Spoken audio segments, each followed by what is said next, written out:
Talk of Champions Short Sessions. Long story short.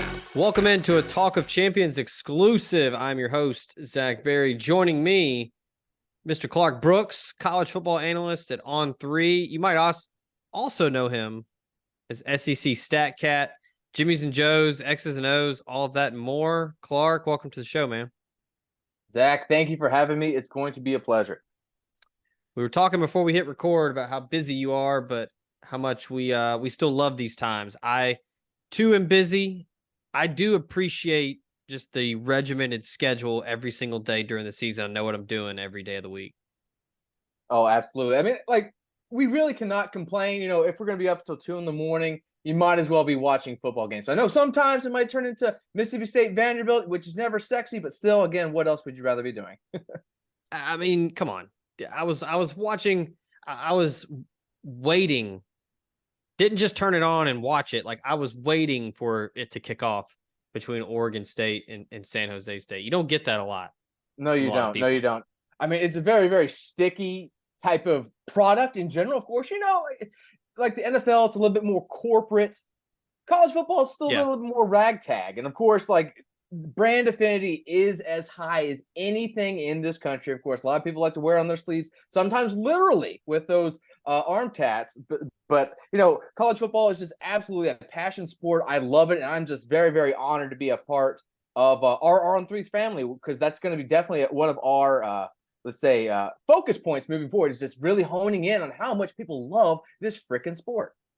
I know. Yeah, I'm a resident sicko. You are as well, and man, I live for being in the basement by myself at 11:57 p.m. local time watching some Pac-12 after dark, which is the last year for it. So we got to watch it.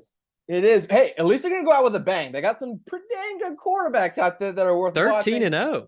How about that? And, you know, like a few of them went for over 400 yards passing. You know, we saw some of the memes of the duck. He got so darn tired he couldn't even do any more push-ups. Like, his arms were about to fall off. I know Portland State, Poop State, whatever you want to say. But at least if this is going to be the last year of the traditional Pac-12, of course it is, they could not have picked a better makeup for national interest, in my opinion. Great segue there, Clark. You mentioned Oregon. They scored 81 over the weekend. Ole Miss scored 73.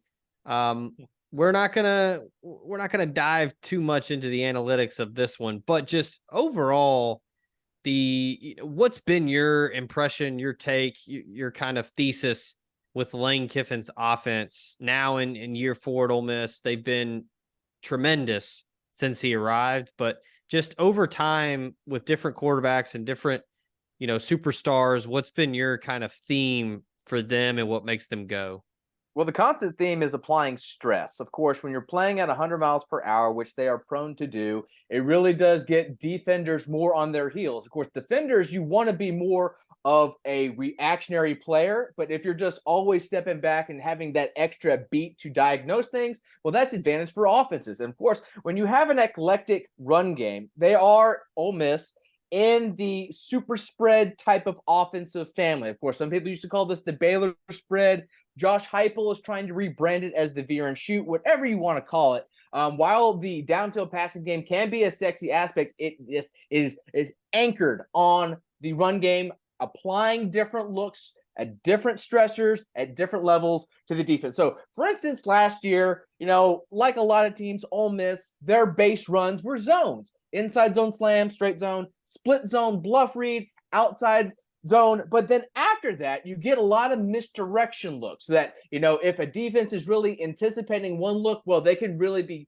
taken advantage of with these counters. So bash counters, so that is just a term for where the running back and the quarterback kind of switch run responsibilities in the run game. So if normally your running back is your dive player hitting the hole, following those lead blockers, and your quarterback is attacking the edge if a read defender is too aggressive attacking the main run, well, that is then flop. So the quarterback then follows the blockers here. So this allows people you have a very athletic run quarterback like Jackson Dart, very strong lower body, to get involved and, again, apply different stressors to the defense. Because, again, it's all about attacking where they are the most vulnerable. a rising trend within the football in general is just more too high defenses. You hear this all the time, more too deep safeties. They're trying to take away the home run ball. Speaking of Josh Heupel, who I mentioned earlier, they only completed one explosive pass over the weekend against Virginia because they were just taking away those deep shots. So when you have that type of avenue underneath, it really does come in handy when you can use that quarterback as an additional stressor in the run game. So when you can do straightforward zones and when you can do gap scheme stuff and mix and match the orientations of the ball carriers to add that extra stress element, and when you're running it at 1,000 miles per hour, it is a very good recipe for creating explosives like we have seen. There was a stat that stood out to me that I saw right before week one that was pretty eye popping. And I'm sure you're at least familiar or have heard it before, but Ole Miss had averaged, and I'm trying to find it here as I scroll through our homepages. We've got tons of stuff at omspirit.com recapping week one. But Ole Miss had averaged 511.3 yards per game since 2020. That was second only to Ohio State. I mean, just a jaw-dropping number there. And we know about Kiffin and how he, they use the term score from far, and they're all about, like you said, going fast and stressing you out and trying to play the numbers game to gain an advantage. But I tell people all the time, it's very misconstrued nationally that, oh, it's Kiffin, like, he throws it all over the yard and, very much, yes. They're everybody's a run-driven offense. 100% they're a run-driven offense. I think I had a note this offseason. Each of the last 3 years, they've gotten a higher volume output on the ground. And if they continue on their trajectory, they're going to have the most voluminous rushing offense from the SEC, or they're going to be the first rushing offense from the SEC to top 260 or 270 yards on the average on the ground since 2018. So, yeah, it's absolutely vital to establish the run for them. Again, I mentioned the eclectic concepts they use, but again, when you have things like run pass options that can, again, when you get that back end to overcorrect and counterpunch, it's all the more deadly. But that doesn't matter. I mean, you're not going to get people to peek out of their shells unless you have a threatening run game. And of course, that is the vital aspect to this game. So yeah, you want to think of the downfield super spread aspect, sure, but yeah, it's just really hammering the run game and getting defenders out of position that way. Because if that doesn't happen, you're going to have a lot of 2, 3, 4-yard gains or incompletions, which is not a sexy offense. I feel like it's either or, and this might seem kind of like a no-brainer kind of thing, but maybe it's not. I think, and correct me if I'm wrong here because you're the expert, but with the offense, they like to attack. It's predicated by the run. They've got Quinshon Judkins, they've got a couple other guys, Ulysses Bentley, Jam Griffin, that run it as well, and they keep them fresh. They rotate them, but they have a 6 or 7 yard run. They get up, they get quick, they line up. Depending on the numbers in the box, I feel like that's when they'll take their shot, or they'll try to, a jump ball or something quick through the air, and then kind of flip it where they get a big pass play, big first down, a 16-yard gain or something. They get down there, they get up, line up, and then they hammer you with a fresh running back. Is that kind of the idea, or is it just all dictated by numbers in the box? No, I mean, absolutely. Because pre-snap numbers in the box, you see a lot of disguised coverages these days, a lot of creepers these days or simulated pressures where you're just really trying to get these triggers that you will see on those types of plays to kind of create like a false reality. Like you're not seeing the right break, because a lot of this stuff is pre-snap diagnosis, right? So, I mean, Georgia has really become popular with how they are basically with their 2-deep shell, giving you those 4-yard completions because they're confident in their ability to rally. So, while you might perceive there's going to be an opening, you still want to think, okay, what if we can get that guy who's playing safe out of his, shell, so we can then attack that area of the field. So, yes, while there might be a pre-snap key says, oh gosh, it's too deep, vacate a box count, let's hand the sucker off, you also might be including tactics that, if you're pulling a guard or somebody that then displaces another gap on the other side of the formation, which then in some defensive philosophies would then have to make that safety be that extra player in the box, leave his back end, come downfield, and then if you have like a glance post or something, which is also a very common tactic that is, somewhat seen within Ole Miss's offense, it can also lead to explosive. So it is a little bit of both in that aspect, but when you have those run pass options, it's all about, again, like I said earlier, applying stress at different levels, either conceptually or just with the numbers game based on how defenses react or what they are willing to give away before the snap with their alignment. I wasn't surprised. You probably weren't either. Most people weren't, but Lane Kiffin announces on Saturday Jackson Dart is the starter. He was taking the reps with the ones all spring, all summer, all fall camp. He comes out, maybe a little chip on the shoulder, maybe a little anger in his eyes, wanting to make a statement. Mm-hmm. Starts out 11 for 11 and, finishes north of 300, 4 touchdowns. A lot was made all during the offseason about the jump that Matt Corral had from year 1 to year 2 in Lane Kiffin's offense. What, from small sample size, I know, but from what you saw on Saturday and kind of how you've seen him progress over time in the offense, what kind of year do you think Jackson Dart can have?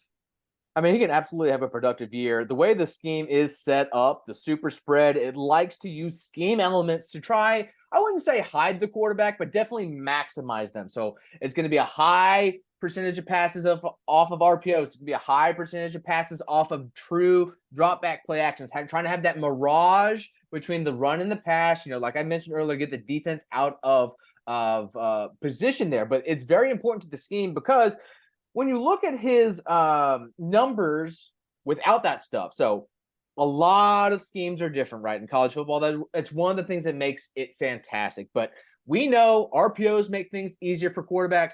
We know play actions make things easier for quarterbacks. But we also know things like pressures, broken plays, and maneuvering outside the pocket can also lower numbers. So when you're trying to get like a down-to-down barometer of what a passer can give you, you strip all that stuff away and you just look at true dropbacks inside the pocket without pressure, play actions, or RPOs and all that type of other stuff.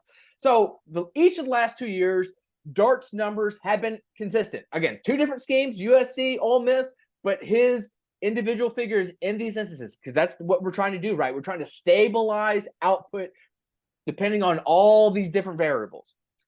They were below average. They were very concerning. So it's a good thing that Ole Miss does feature these tactics. It is a very good thing that he is surrounded by a very, very dangerous supporting cast. So even though I do think he's going to have a productive year, I do think he's going to have a leap in efficiency because, of course, that learning curve year, it's also for the coaching staff. They got to learn the strengths and weaknesses of what they have as their own quarterback. It's not a cookie cutter type of scheme. Like what Tennessee ran for, let's say, Hendon Hooker is not going to be what they run for Joe Milton. Joe Milton has a little bit more verticality, a little bit more pop in that arm, a little bit less, giddy up in the ground game. So again, each quarterback has their strengths and weaknesses. It takes a little bit of time to develop that chemistry with your staff. So I do think he's going to have let's say it this way.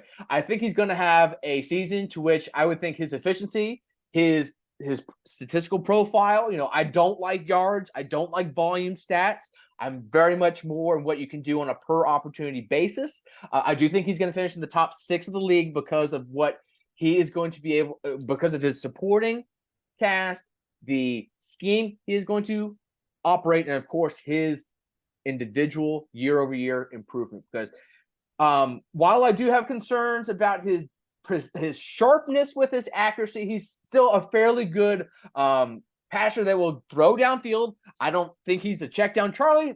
Those types of guys definitely turn me off. I just got done charting Spencer Rattler, who had 23% of his passes fail to crack the line of scrimmage. So that's not sexy. That is not Dart's problem. He throws downfield. So if he can continue to keep passes away from the defenders, he had a danger zone interceptable pass rate last year, over 8%. That's just something to monitor. But again, that extra year in this scheme, if he can continue that verticality, he's absolutely going to be someone to watch and definitely somebody I would bet on to finish in the top 6 in the conference based on his output. The College Corner is headed to Oxford. Stop by their new location in the Oxford Commons off Sisk Avenue. They'll have 4,000 square feet of Rebel gear ready for your trip to the Grove. On your next trip to Oxford, stop by the College Corner or our other great locations in Ridgeland and Flowood. Hats, shirts, polos, pullovers, sweats, t-shirts. College Corner has it all. And as always, you can visit us online at collegecornerstore.com. That's collegecornerstore.com. The College Corner, where your game day apparel meets. Are you looking at cutting your health insurance premiums by as much as 20 to 30%? Are you aging into Medicare and need help finding a Medicare supplement plan? Call Drew Moak of USA Benefits Group at 601-953-8449. Drew is an Ole Miss grad located in Mississippi and licensed in 7 states. He works with the nation's second largest health insurance brokerage with access to 35 different carriers, and he can help you with any of your health insurance needs. From regular health plans to life insurance to dental and vision and even Medicare, he has it all covered. Now more than ever, it is critical to have a health insurance agent who is local and accessible. So call Drew Moak at 601-953-8449 and get your free quote today. Dow Loggins needed to open things up a bit on in that one. You're not going to have an issue with Kiffin opening things up, I don't think. As many passes behind the line of scrimmage that travel beyond 10 yards downfield. When you have Spencer Rattler, a guy who has a similar concern, keeping the ball away from defenders, but has undeniable vertical arm talent, you still want to roll your dice a little bit more, especially if it's week 1 and a non-conference opponent. Let that puppy rip. We want to see that Tennessee game. That Tennessee game remains to be an outlier. You take that game away last year, dead last in the conference in offensive success rate, South Carolina was. So they finished about average in the middle of the pack if that game is included. So that is, again, one game can really alter perceptions of things, but it's just not a great look after week 1. That offensive line, they had negative rush yards before contact. Again, that is not going to be an Ole Miss issue. I think they're going to have plenty of good cushion attacking inside and out when they start actually playing good defenses. But that's neither here nor there. But South Carolina, it doesn't seem like it's going to be a smooth transition with their Loggins calling plays, even though they're basically calling a lot of the same stuff. Yeah, got to get that offensive line fixed first, because regardless of what you're calling, he didn't have a lot of time to do much of anything. All right, so speaking of offensive lines, Ole Miss brought back 4 starters. They have a ton of experience there, and they brought in a couple Power 5 and some impressive G5 transfers. Success rate not been really an issue for Ole Miss the last couple of years. It helps when you got a guy like Quinshawn Judkins running the football, but in terms of that specific statistic, if the success rate for Ole Miss is north of 50%, how do you see not only this weekend against Tulane on the road, but if they can keep it above 50 for most of the year, just how good can this offense be with some of the added weapons? I'll cut you to Frank. If they can keep it over 50%, that's a 10-win team. Okay. It's very hard to do what you're asking, I should say. Yeah. Only 3 or 4 offenses over the last 5 years have accomplished that within the conference. Of course, they're usually Alabama, Georgia, Kentucky actually snuck in there last time Liam Cohen was calling plays for them. So, yeah, I mean, it's a very select group. But I do think if Ole Miss is capable, or if they are able to capture that statistic, I think it's going to be sunny days in Oxford, because while the best defense might be an excellent offense, consistency matters a lot. So, it's one thing if you can hit out of 1 out of 3 plays and the other 2 are just complete duds. But if, 2 out of 4 of your plays gain 12 yards and the other 2 gain 2, that's still very nice. You're still keeping the defense on the heels. You're still putting yourself in advantageous opportunities to eventually score points, because that's the name of the game, Zach. Last time I checked, yards are cool, but points are very, very sexy. So, over the last 5 years, nothing has been more correlated to victory within the SEC than winning the explosive play battle for that very reason. Not winning the turnover battle, not winning the middle lane, not rushing for more than your opponent. It's winning the explosive play battle because you're giving yourself more scoring opportunities. So yeah, so success rate. So if they can keep it over 50%, they're going to be very, very strong. If they can maintain this balance moving forward, of course, if you're not so dictated being one-dimensional, it's like, oh, we are always going to run or we're always going to pass with our strict, rigid type of operation. But if you can have some fluidity, hey, it's a run pass. Depending on what they give us, it might be a run, it might be a pass, whatever. Early downs, we're going to keep our options open. We're not going to we're not going to be so black and white about it. But then again, if we recognize, oh gosh, that safety really is king when we pull our guard, or they're really king on this action, well, that's the time we can do like a Yankee shot that's basically the deep cross over top post play, or even something where it's like a backside post on a cross, or doing a peak post on sail. All this type of stuff you've had experience with under Lane Kiffin. Again, the versatility based on what the run game presents itself is all the more a weapon in his arsenal for finding consistency. Because again, it's not like Vanderbilt where like you don't really know what your identity is at this point. Lane is an established coach. He has basically ironed out a lot of the kinks within his scheme. He knows a lot of different wrinkles he can present people. I know this is an audio interview, but if we were over video, I would help try and explain how their cross and sail techniques, which again, basic air raid patterns, they've been around for a long, long, long time. These flood patterns, weak side and strong side floods, but with how their techniques present to look like one another, they very well come open more often than not. And of course, happened to mention that because this past weekend was an instance where both of those types of concepts came in the script and were absolutely productive. So sail, that's more that outbreaker type of play, and cross, those are the ones where you're seeing those middle receivers work over the middle and someone trail behind. Trey Harris, one of his yak completion or yak touchdowns, I should say, came on a trailing curl behind that. So it's a flood. You're trying to overload parts of the coverage, whether it be over the middle or towards the boundary outside of the numbers, where there's usually only two defenders and you're trying to stress them with three routes. So it's all about the marriage of a lot of the concepts. It's healthy complementary football. I know this is a very long-winded answer. I'm very aware of just how I can go off the rails with talking. I just love this stuff so much.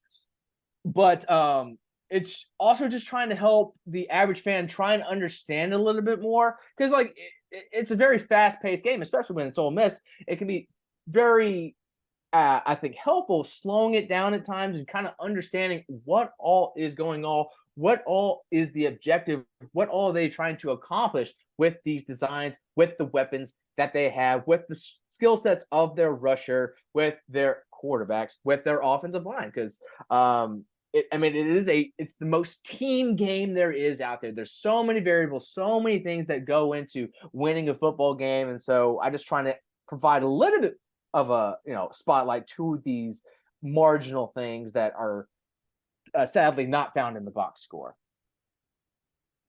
We talked a lot in the offseason about the potential emergence of the tight end position. Last year, Ole Miss had to get really creative with how they, attacked with a quote tight end. They put Jonathan Mingo in kind of an H back role at times. They didn't really have any explosive tight end, options there. They were more, blocking specialists, and they would make a, a quick pop catch here or there. Now this year, right now, Caden Priestcorn, the coveted transfer from Memphis, who has a lot of NFL scouts love what they see there. He's dealing with a foot injury, so he's not suiting up just yet. But on Saturday, they had Kyron Heath, Michael Trigg, and Javante Connor were playing tight end. And we always revert back to 2020 when they had Kenny Yeboah in the first year of Kiffin, and just how dynamic he was. Led the SEC in yards per target that year, if my memory serves. So yes, he's very helpful. Very, very good. How important is that position to this offense and kind of taking it to that next level? Yeah, absolutely. I mean, like you mentioned, like they're going to be primary blockers, like the eclectic run game requires. But again, when you drop your attention off of these guys and they're an athlete that can just house something if someone's not paying attention, if they have an alley, absolutely it's valuable. So yeah, Cade Preen scored. He was absolutely one of our most coveted transfers this past season. Absolutely finished in the top 50, if I recall, if not the top 100. But yeah, I'm really anxious to see what he can provide. But as speaking Trig, he was a little bit of a power slot himself at USC. I think he has that capability to be that kind of hybrid that Mingo ultimately was last year, with again providing versatility with those spread sets, whether you are having either attached with the formation or detached in space and trying to provide a little bit more brawn out there if you want to run perimeter screens or what have you. But yes, if you can have someone like Trey Harris, you can have someone like Jordan Watkins, you have someone like Jalen Knox, who perhaps might provide an impact. He was pretty impactful at Missouri way back when. But again, it's all about just trying to overload the defense. There's only 2 help defenders at best most of the time. So if you have guys like that on the outside and then someone who can just whip a linebacker or a safety one-on-one down the seam, or finding a leverage opportunity breaking towards the outside, someone like Prescorn, Trig, or Heath. Heath was a surprise start for me. Of course, I was not expecting to see such a productive day from him, but seeing him getting involved, if that can maintain itself, if it becomes into just a one-person role, we have seen the potential, like we've mentioned, Kenny Yeboah, one of the best first down touchdown rates per target that year, one of the best yards per target that year. So on a per catch and a per yardage productive basis, he was just absolutely efficient that year. So this scheme has it in itself to find those types of completions, using them in ways besides just pop passes. Again, you can do stuff like sail, double post and wheels, which is a very sexy tactic in my opinion, and it's growing within the SEC. So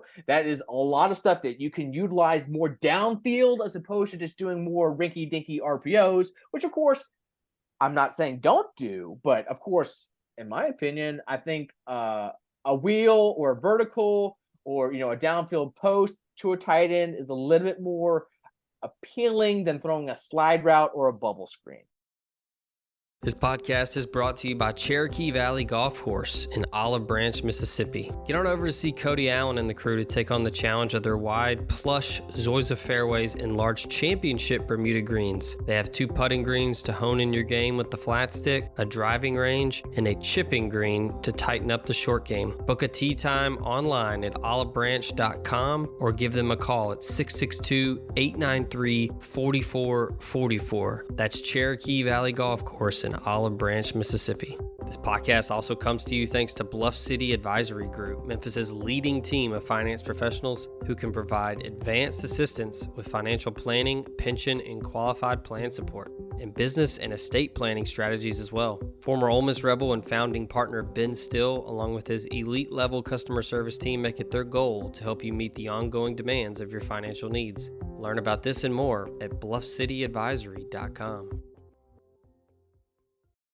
Closing up shop here with Clark Brooks, that's SEC StatCat On3 college football analyst. Let's turn the page here to week 2 and Ole Miss traveling to Yeoman Stadium in New Orleans. I believe that is uptown, if my memory serves, geography-wise. Tulane had a bit of a spunky one on their hands with South Alabama, but they win by 20. Not nearly as many weapons as they had a year ago when they won 11 games and were a ton of fun. Michael Pratt's back, though. I don't know if you saw it. He was limping quite a bit at the end of that game. He was pretty banged up. After charting everything from week 1 and kind of looking at the numbers, what do you see this game looking like on Saturday at 2:30? So, yeah, I mean, we have yet to see someone kind of emerge as that Tajay Spears replacement. A lot of people are very high on him. He's now with the Tennessee Titans. He got drafted. He was a star running back. But heading into the season, I still felt that Mr. Pratt was going to be the top group of 5 quarterback. I felt that he can provide a very nice mid-range oriented attack. Now, I should say that Tulane's passing offense, it's very, let's just say, prudent. It doesn't press a whole lot downfield. It takes what's there. So you're going to expect a lot of short stuff. But again, when the defense starts to peak short, he has the capabilities to throw over top of people's heads. Now, South Alabama, they lost Yam Banks, who, in my opinion, was probably their best defender entering this season early in that game. And last time I checked, Michael Pratt was the highest graded PFF quarterback over the weekend. So that definitely had a effect he had a great game in his output. But in terms of what to expect against Ole Miss, I think it's going to be a little bit more closer to the line of scrimmage. I think it's going to be a little bit more methodical. I think it's going to be keep Ole Miss's offense off the field and, have a lot of double-digit drives. It's not quite air raid,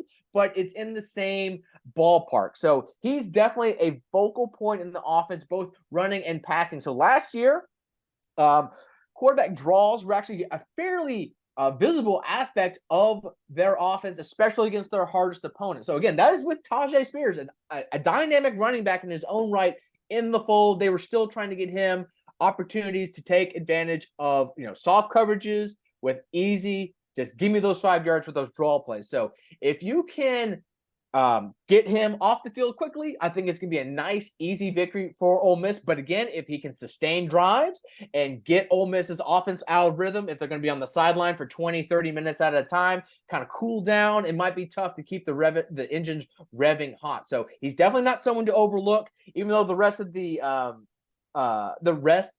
team might not be, up to Ole Miss's level. He himself is capable for keeping them in the game and potentially pulling off an upset. But I still think Ole Miss wins comfortably, but I'm just want to stress to you all that Michael Pratt is no joke. It wasn't a week one mirage. He is a legit NFL prospect type of quarterback, in my opinion. Last thing here, I want to get your take because I feel like I have a handle on it. But I want to ask you, the expert. A lot of groveling after Ole Miss grabbed Spencer Sanders from the portal. Mm-hmm. A lot of people were kind of, dumbfounded a little where, hey, why are you getting this guy when you've already got a starter? Now I'll combat that with they lost Luke Altmaier to Illinois, and then all they had were 2 walk-on quarterbacks on the roster. So they needed somebody to come in to have some experience, God forbid an injury were to happen. But I feel like as the season gets going and gets down the home stretch into the thick of things, I feel like he's going to have some packages because he's a big guy. He can run, but he's no slouch throwing the ball either. But how do you see him fitting into this offense with Dart solidifying that starting role and him being the backup? Yeah, I'll be honest. I was puzzled. I wasn't necessarily puzzled that Ole Miss went out and got some quarterback depth. That's not an issue. But it's just the type of quarterback that Spencer Sanders is, right? Because he's a senior. He didn't start week 1, and he hung around all summer. So it's kind of questions to, man, why'd you stay? So you have to think that they have something planned for him. Because otherwise, I mean, why waste your last year in college riding the pine? So I don't think it's a bad idea, especially in the SEC, with a run-oriented not really a run-oriented quarterback, but a quarterback that could run like Jackson Dart. Of course, once he was a little banged up last year, he was not as effective in either facet. So just having a little bit of insurance, I think, is very, very nice to have in your back pocket if you're Lane Kiffin. But in terms of specific packages, well, you're looking at the offense. What would that look like? I don't think you would do anything different, honestly, than what the normal operation would be. Sure, you might run some types of run concepts a little bit more, but it wouldn't be outside of the ordinary that was already on the script or not. So I just think that his value is going to come for having that veteran starter who's seen a lot. He has a lot of yards and starts under his belt to potentially turn to if your QB1 has an unfortunate mishap or just has a really, really bad half. You have someone else that could potentially light a spark that's dependable. Walker Howard, nothing against him, but it would be a little bit of an irresponsible coaching move to just throwing him into the fire at this point in time. In my opinion, he was a former 4-star, but he's not the burliest of quarterback himself. Of course, he goes down, then where else to turn? So I think keeping him QB3 or at least having somebody else between him and the quarterback 1 was a very good idea from the staff. But it's just Spencer Sanders in terms of like skill set. Well, he's not more of an athlete than Dart. He's not a better thrower than Dart. So I don't know what types of extra packages are there, but in terms of just providing that insurance, you have that, especially in the meat of the schedule, which is going to happen in about a month or so. You know, Clark, this could be setting up, maybe in the future. I don't know if it'll happen this year because he's so young, but they do have a lefty in the quarterback room now in Austin Simmons. Maybe it could go back to, maybe a little 2013. It is maybe a 10-year anniversary there for Louisiana Monroe's fun row offense when they would have two quarterbacks on the field at the same time. Yeah. And they had a righty and a lefty, and you could run, you could throw to either direction. Maybe that's something that Kiffin's looking at for the future. I wouldn't rule it out. I mean, this offense for its staples, it's always good for at least 1 out of 3 games. One of those types of fun plays, whether it is, a fly sweep or a fake reverse or, something like that with 2 quarterbacks on the field. Like, who's doing that right now? I think Montana State is presently doing the 2 quarterback shenanigans. So, yeah, I would not rule that out. Absolutely. I mean, Kiffin's, look, I think his personality is about having fun. This is not a job. This is, we're playing a game. Let's have some fun. And it's certainly fun when you can do stuff like that. And I think I would not definitely rule that out in a year or so, if that is, if he stays on the roster, because in this transfer portal era, I don't want to get too, rock solid for what people are where they're going to be in a year or two. But in theory, I love it. That is Clark Brooks. He's SEC StatCat. You can also find him on Twitter for all of his statistical shenanigans at SEC_StatCat. Tell the folks about the website and how they can find it and all that good stuff before you get out of here. Yeah, SECStatCat.com. This will be the 5th year I chart every single offensive snap on a weekly basis across the conference, so you can track certain trends like motion usage, personnel usage. You can see everyone's pass charts where they're actually directing the ball, and advanced statistics like we mentioned earlier, like advanced net passing yards per attempt, first down touchdown route, yards per target. You can filter to exclude uncatchable targets, or if you wanted to look at him targeting outside the numbers, or you wanted to look at a running back running a specific rushing concept, you have the capabilities to do so. And of course, you can also see advanced statistics on the team level as well. So that is SECStatCat.com. Of course, visit our On3 family. I'm also in charge of ranking people on a weekly basis for our On3 Impact ranking. So that includes the top 50 most impactful players at quarterback, running back, wide receiver, tight end, tackle, interior edge, interior defensive tackle, linebacker, corner, and safety. So that's 550 players on a weekly basis. Then again, our top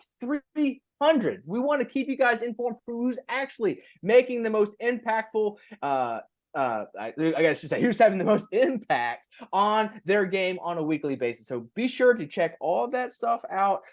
SEC.com, On3.com, the On3 family. And again, the Twitter handle, which I guess is where I'm the most busy when I'm not charting, because it is a kind of time consuming, Zach. I know I mentioned earlier I'm up till 2 a.m. most days doing this stuff. That is at SEC_StatCat, where I like to share a lot of these advanced findings when they come in and when I have them posted. That is Clark Brooks. This has been a Talk of Champions exclusive. Clark, this has been informative. I feel like I know a lot more already. So we'll do this again this fall for sure. For those of you who did not fall asleep during my lecture, kudos. I hope we could do it again. I hope it was informative. I hope you guys had a great time. Letting me ramble. It's not the best thing over an audio medium trying to describe some of these concepts and ideas, but hopefully some of this stuff stuck, and hopefully it piqued your curiosity in this early part of the football season here. Yeah, and like Clark said, if the audio medium didn't work for you, you can look at the visual part of it on his Twitter. He puts charts up, graphics, all of that, and more, and also at SECStatCat.com. He's got it all there. You can sign up via email to get all of that as well. So for Clark over there, I'm Zach. This has been a Talk of Champions exclusive. We appreciate his time, and we'll have him back later on in the fall when SEC play gets going. So with that, make sure to check out omspirit.com. We've got tons of stuff from week 1 and looking ahead to Tulane in week 2. And as always, make sure you subscribe to the Talk of Champions podcast network and to the YouTube page on YouTube at OM Spirit. So until next time, we out.